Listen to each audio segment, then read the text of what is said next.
The symphony of the Cathar cruiser luminous chord died in a scream of tortured metal. For Zyler Jan, third echelon officer and acting bridge commander in the captain's absence, the transition from serene hyperspace resonance to catastrophic atmospheric entry was a cognitive violation.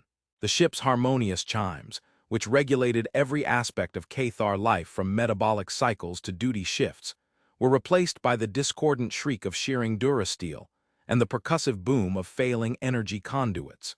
His four slender limbs, usually so precise in their manipulation of holographic interfaces, flailed for purchase as the deck tilted at an impossible angle. His multifaceted eyes, accustomed to the soft, filtered light of the bridge, were assaulted by the raw, strobing red of emergency alerts.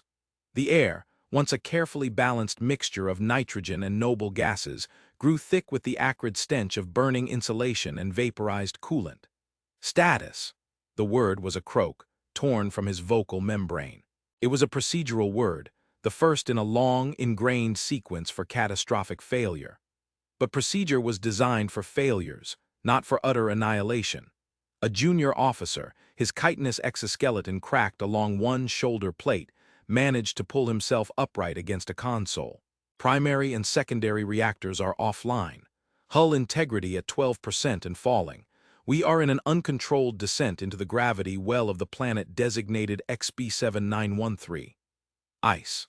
The precontact scans had shown nothing but ice, rock, and a nitrogen-methane atmosphere hostile to most carbon-based life. A desolate, uninteresting sphere of white. Now it was their tomb.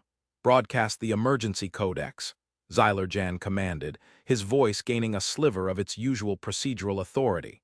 All hands to emergency bracing stations. Enact Protocol 99 Gamma. The protocol was clear. In the event of an unavoidable crash, all personnel were to secure their positions, protect sensitive data cores, and await the command hierarchy's formal damage assessment post-impact. It was a sound, logical plan, designed to minimize chaos and preserve the chain of command. The impact, when it came, was not a singular event, but a violent, prolonged grinding that tore the luminous chord apart. Zyler Jan was thrown across the bridge, his world dissolving into a cacophony of shattering crystal displays and the final, mournful groan of the ship's structural spine. Then silence, punctuated only by the hiss of escaping gases and the low, keening whistle of wind through the newly formed fissures in the hull. He came to in a drift of crystalline dust that tasted of ozone and cold. The emergency lights cast a sickly green pall over the wreckage. The bridge was a mangled ruin, open to a sky the color of a pale, bruised plum. Snow, fine and sharp as powdered glass, was already beginning to drift through the gaping wound in the ceiling.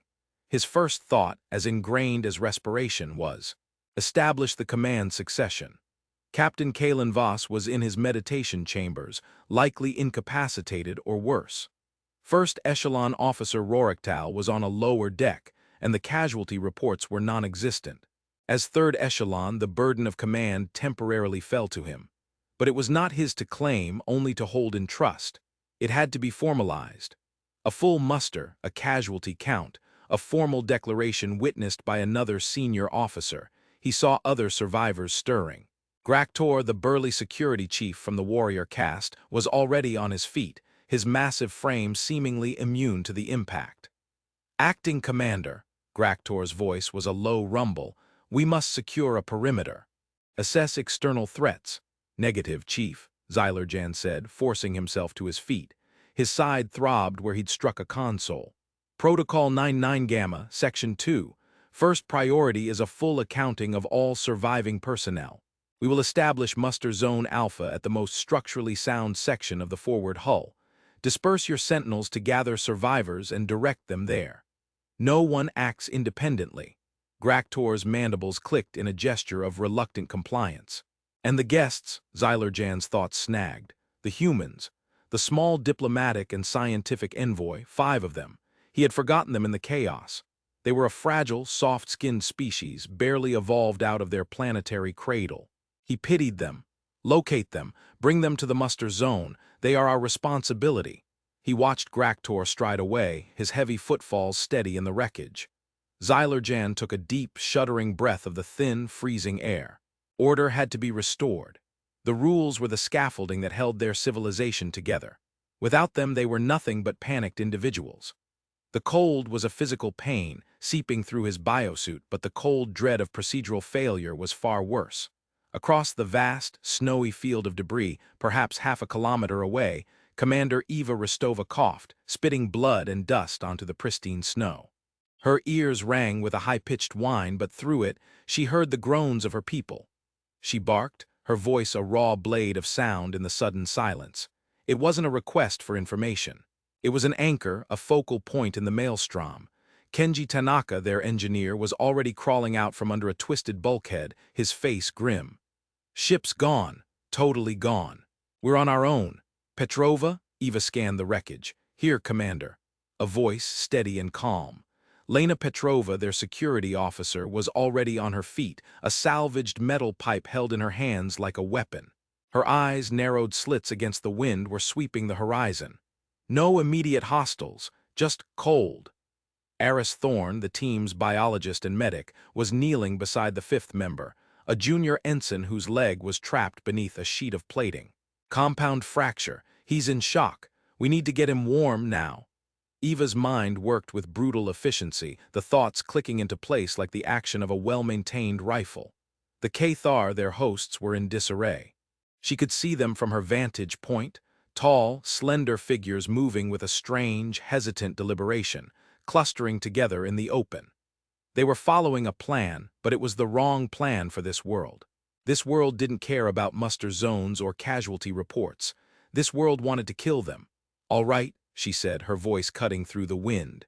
New mission parameters, survive. Tanaka, I need fire, not in an hour, now. Find a power source, a fusion coil, anything that still has a charge. Rip it out. We need heat. Tanaka nodded, his eyes already scanning the wreckage with a scavenger's intensity. On it. Petrova, you're with me. We need shelter. Something defensible out of this wind, that section of the aft fuselage. She pointed to a large, curved piece of hull that had plowed into a snowdrift, forming a natural lean-to. It'll do. Aris, get him ready to move. We'll make a stretcher. After that? Aris asked, his fingers working deftly to apply a makeshift tourniquet. Eva looked around, her gaze taking in the shattered cruiser, the endless expanse of white, the jagged peaks of ice-choked mountains on the horizon. Her mind was already portioning the landscape, assigning functions to it. We establish 5 zones, she declared, the words hanging like frozen plumes in the air. Zone 1, fire, Tanaka's project, that's the heart. Everything radiates from there. Zone 2, warmth, that's the space immediately around the fire where we huddle. Zone 3, shelter, the fuselage, we'll reinforce it, insulate it, that's our fortress. Zone 4, traps. Petrova, once the shelter is secure, you'll scout the perimeter. I want snares, deadfalls, warning systems. We don't know what lives here, and I don't want to find out when it's chewing on our faces.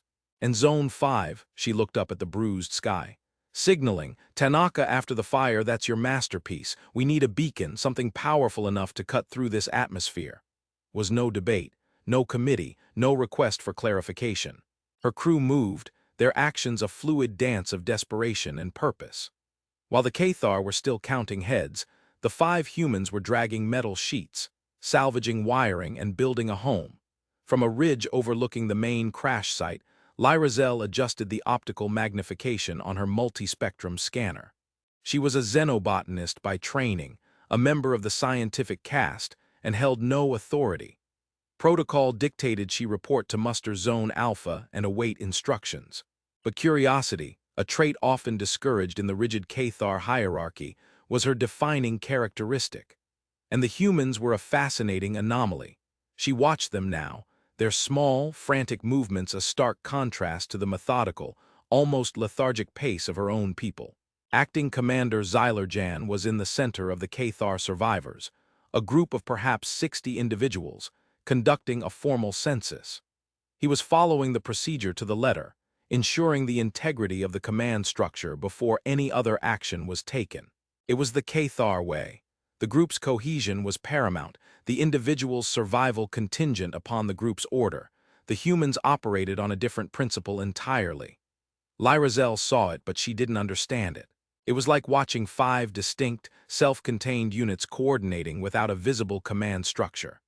The one they called Rostova seemed to be the leader, but her commands were short, almost guttural. The others didn't wait for detailed instructions. They seemed to anticipate the need to fill the gaps. Within the first hour, they had dragged a glowing, humming cylinder from a piece of wreckage and established a source of heat and light. A fire. It was primitive, a focal point of raw energy. Her people had superior personal heating units in their suits, but many were damaged, and the collective distribution of functional units was bogged down in logistical assessment. The humans simply created a new sun, small and defiant, and huddled around it. Then came the shelter. They worked in a brutal, efficient rhythm, tearing panels from the ship's hull and wedding them to the natural lean-to. There was no architectural elegance. It was a scar on the landscape, an ugly, functional wound of metal and snow. Lyrazel focused her scanner, zooming in. The one called Petrova was now moving away from the small camp. She was pacing the area, her movements purposeful. She would stop, kick at the snow, examine a rock outcropping, then move on. It looked random, chaotic.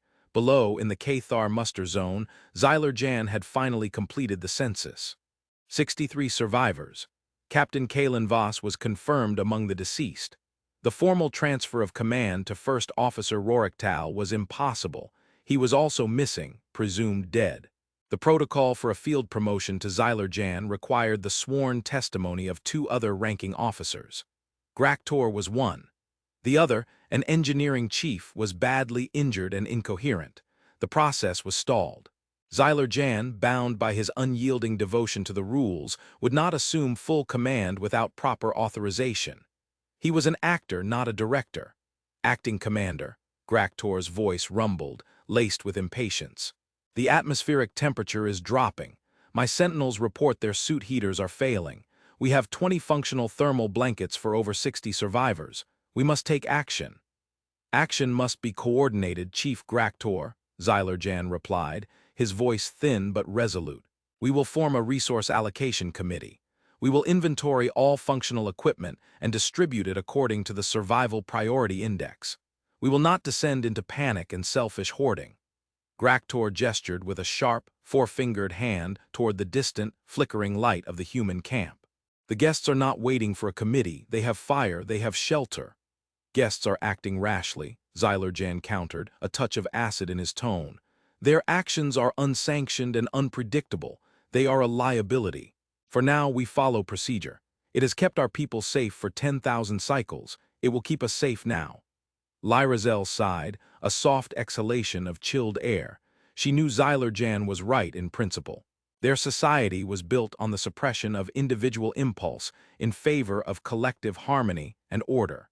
It had allowed them to build a civilization that spanned star systems. But here, on this frozen rock, the principles seemed to be failing. The harmony was turning into paralysis. She turned her scanner back to the human security officer, Petrova. The woman was driving a sharpened metal stake into the ground, a coil of salvaged cable attached to it. She was weaving a pattern in the snow, a complex web of lines and triggers. Lyrazel adjusted her scanner to thermal imaging. The cables were being laid near small, buried heat signatures, salvaged power cells, perhaps. A warning system, or something more. A sudden movement at the edge of her vision caught her attention. It was large, white on white, a ripple in the snowfield. Her scanner struggled to resolve the image. It was a life form, native, 6 powerful legs, a low-slung body, and a head bristling with sensory antennae. It moved with a liquid grace, a predator perfectly adapted to its environment. A cryostalker, according to the brief planetary scan, apex predator. The Cathar emergency directive for encountering such a creature was clear. Observe. Avoid, do not engage. Report to xenobiology for threat assessment. The cryostalker was moving in the direction of the human camp. Lyrazel felt a cold spike of something that wasn't from the atmosphere. She should report this. She should signal Graktor's sentinels. But she was frozen, a detached observer watching a drama unfold. The predator was a known quantity. The humans, she was beginning to realize, were not. The beast crept closer, its form almost invisible against the snow. It was stalking them. It saw a small, wounded herd huddled around a light source. It saw easy prey. Lyrazel watched, her breath held tight in her chest. This would be the test. This would show her what the humans truly were. The first indication of the cryostalker's presence wasn't a sight or a sound, but a flicker. A small light on a salvaged console that Kenji had wired into their perimeter grid blinked red. "Contact," Petrova said, her voice dropping to a low, lethal calm. She didn't shout, she didn't panic. She picked up a long, sharpened pipe, its tip heated in their fire until it glowed a dull cherry red. "West perimeter, 70 meters. Eva Rostova was instantly at her side, a heavy-duty cutting tool from the emergency locker clutched in her hand. "Aris, stay with the ensign. Kenji, douse the main light. Keep the fire going but kill the lamp. I don't want it silhouetted." Small camp was plunged into a more primal light, the dancing, flickering orange of the fusion fire. It cast long, distorted shadows that made the world beyond their small circle seem infinitely more menacing. "I see it," Aris whispered, his voice tight with a scientist's awe and a medic's fear. "Incredible camouflage. 6 limbs appears to be an arthropod of some kind, but the locomotion is more like a feline." The creature was a ghost of white and gray, flowing over the snowdrifts like liquid shadow. It was massive, easily twice the size of a Terran grizzly bear, its head a wedge of chitin and multifaceted eyes that glittered in the firelight. It was circling them, testing their defenses, its movements a terrifying blend of patience and power. To the Cathar, watching from a distance through their own scanners, this was a moment for protocol. The presence of a Class 1 native predator would necessitate a full defensive posture, the formation of a phalanx, and the activation of energy shields if available. Engagement would be a last resort, authorized only by a confirmed commander. To the humans, it was a different calculation. "It's a problem," Eva stated, the words clipped. "And it's meat." Aris looked at her aghast. "Commander, we can't. It's the dominant life form on this planet. We have no idea what role it plays in the ecosystem." "Now," Petrova grunted, not taking her eyes off the circling stalker, "its role is to see if we're edible. My role is to convince it we're not." "It's not just a threat, Aris," Eva said, her voice low and steady, a counterpoint to the howling wind. "Look at it, the hide that could be insulation. The legs, the chitin tools, reinforcements for the shelter. Those long bones," looking up from the fire, finished her thought. "A frame, a support structure, stronger than any of the alloys I can salvage." The grim logic settled over the small group. They were not guests here. They were not observers. They were participants in a brutal elemental equation. This planet, this creature, had presented them with a problem. Their instinct, honed by millions of years of evolution on a planet teeming with predators, was not to hide from the problem, or to study it, or to wait for permission to solve it. It was to kill it and use its corpse to build a better ladder. "It's getting closer," Petrova warned, testing the tripwire. One of the small power cells she had buried flickered as a shadowy limb passed over it. "All right," Eva said. "Plan. Petrova, you're the tip of the spear. You draw it in. Kenji, I need a flash, a big one. On my signal, overload that capacitor you were working on. I want to blind it. Aris, be ready with the plasma cutter. We're not just trying to scare it off. We're putting it down." This was their way. A plan conceived and agreed upon in under a minute, a complex high-risk maneuver executed by a team of 5. No committees, no procedural reviews. Just a shared, unspoken understanding of the stakes. From her perch, Lyrazel watched in disbelief. She had expected the humans to retreat into their shelter, to cower behind their metal walls. Instead, they were preparing for battle. It was madness. They were suicidally outmatched. The cryostalker, sensing weakness, decided to strike. It lowered its head and charged, a silent avalanche of claws and chitin. It moved with impossible speed, covering the 70 meters in a few heartbeats. "Now, Lena," Eva roared. Petrova stood her ground. She didn't run, she didn't flinch. She braced herself, the glowing tip of her metal spear pointed forward. At the last possible second, as the creature loomed over her, a monster from a forgotten nightmare, she sidestepped with the grace of a matador. The stalker, unable to halt its momentum, slammed past her, crashing through a stack of salvaged panels near the fire. Brilliant, searing flash of blue-white light erupted from the human camp, a miniature sun that bleached the landscape of all color. Lyrazel threw up a limb to shield her sensitive eyes. The light was followed by a high-pitched electrical scream. The cryo-stalker, its own multifaceted eyes overloaded by the sudden blast, reared back, shrieking a sound that was like grinding icebergs. It was blind. And it was enraged. It thrashed wildly, its powerful limbs smashing wreckage, its serrated tail scything through the air. "Eva, now!" Petrova yelled. Eva Rostova moved in, a blur of motion. She didn't attack the armored head or the thick carapace. She ducked under a flailing leg and jammed the industrial plasma cutter deep into the softer tissue of the creature's underbelly, at a joint where its leg met its torso. A gout of foul-smelling, green-black hemolymph erupted from the wound. The creature screamed again, a sound of pure agony, and swiped at Eva. But Petrova was there, ramming her heated spear into the same joint, leveraging the plasma cut, driving the superheated metal deep into the creature's body. The great beast shuddered, its 6 legs buckling. It staggered, took 2 clumsy steps, and then collapsed with a ground-shaking thud, its lifeblood steaming on the frozen ground.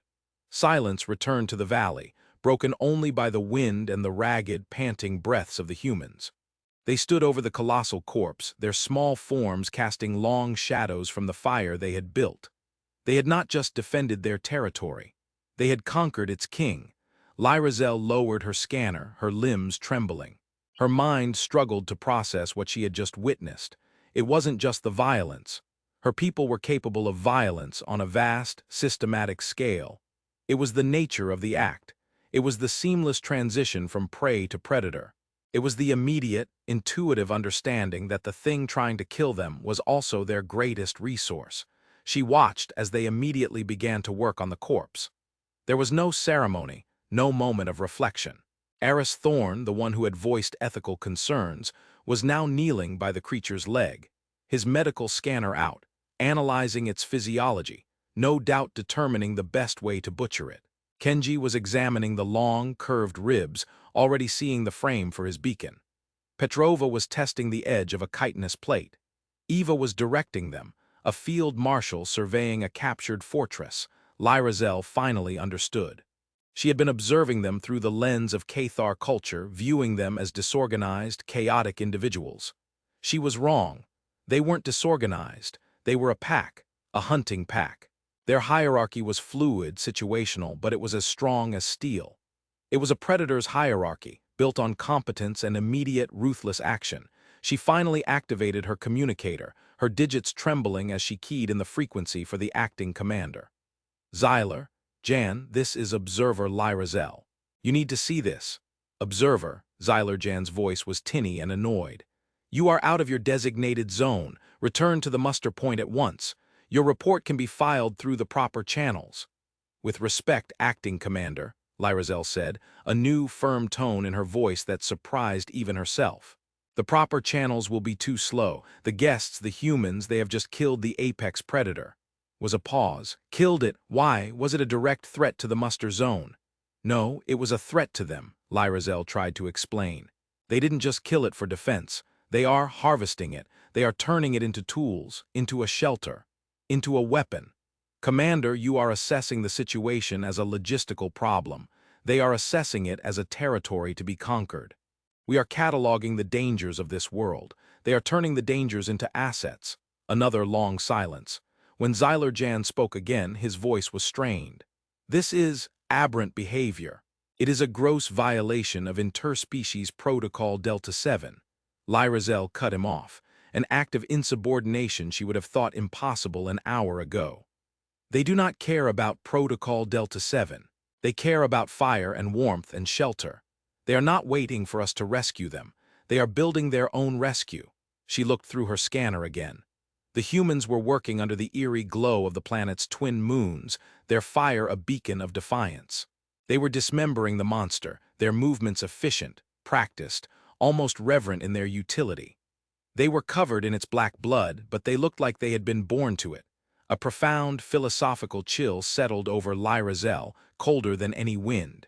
Her people saw the universe as a vast, complex system to be understood, catalogued, and navigated according to established principles. Harmony was the ultimate goal. The humans, she now realized, saw the universe as a challenge. as something to be wrestled with, to be broken, to be reshaped to their will. They didn't seek harmony with their environment, they sought dominance over it. Graktor, she heard Zyler Jan's voice on the command channel, now open to all senior staff. What is your analysis? The security chief's voice was a low growl of grudging respect. It was strategically flawless. They used bait, a diversion, and a coordinated strike on a vulnerable point. It was the action of a veteran hunting party, not of diplomats and scientists. And the implications, Zyler Jan pressed. The implications, Graktor said slowly, are that we have underestimated them. We saw them as fragile civilians under our protection. It appears we have been sharing our vessel with a pack of apex predators who were simply behaving themselves. The weight of that statement silenced the command channel. The Cathar, in their organized, shivering clusters, were finally beginning to understand.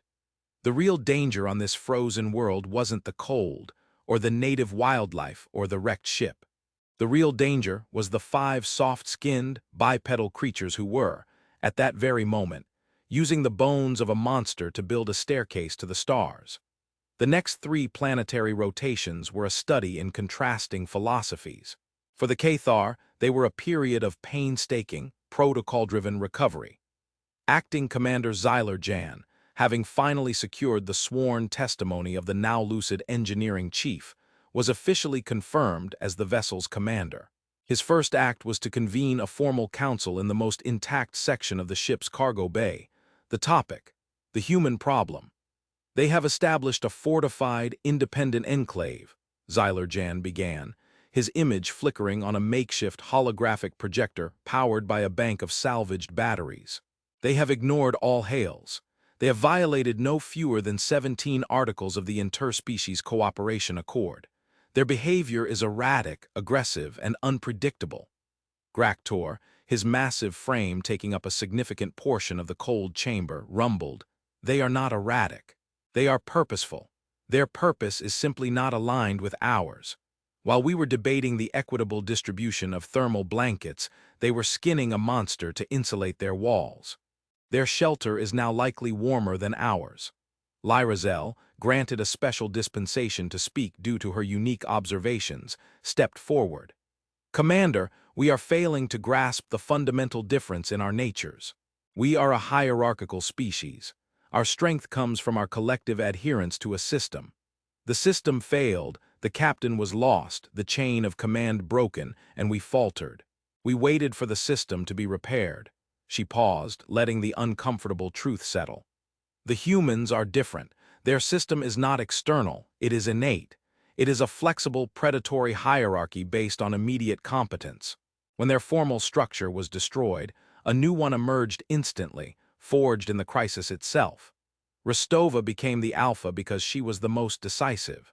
Tanaka became the lead engineer because he could make fire. Petrova became the sentinel because she understood violence. Their society did not collapse, it became more ruthlessly efficient. "So what do you propose, observer?" Zyler Jan asked, his tone betraying his frustration.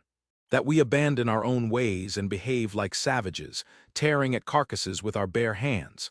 "No, Commander," Lyrazel replied softly. "I propose that we understand that we are not dealing with guests who have lost their way. We are dealing with a competing form of intelligence that thrives in chaos. We should not command them or attempt to sanction them. We should watch them and learn." They debated, the humans worked. The 5 zones were now clearly defined.